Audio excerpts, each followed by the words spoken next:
लेकिन अब 4 बनने का आनंद जितना होना चाहिए उससे ज्यादा 3 कब बनोगे इसका दबाव बढ़ रहा है।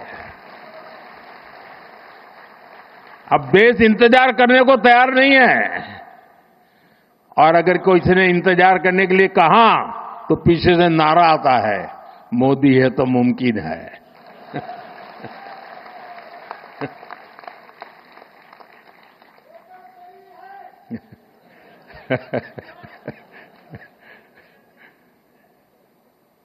और इसलिए साथियों, एक तो हमारा लक्ष्य है 2047 हिंदुस्तान विकसित होना ही चाहिए, नो कॉम्प्रोमाइज। आजादी के 100 साल हम ऐसे ही नहीं बिताएंगे, आजादी के 100 साल ऐसे मनाएंगे कि दुनिया में विकसित भारत का झंडा फहरता होगा।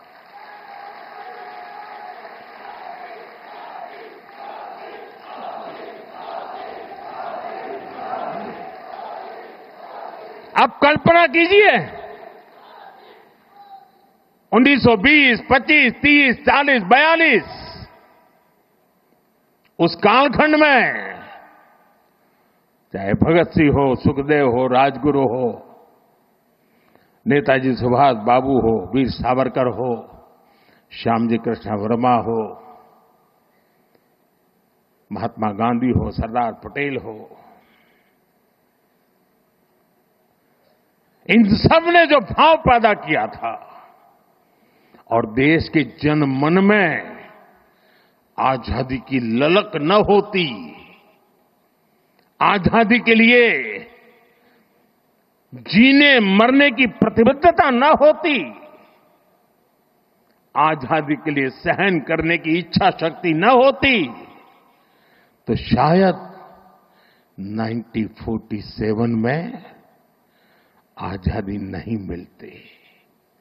ये इसलिए मिली कि उस समय जो 25-30 करोड़ आबादी थी वे बलिदान के लिए तैयार हो चुकी थी।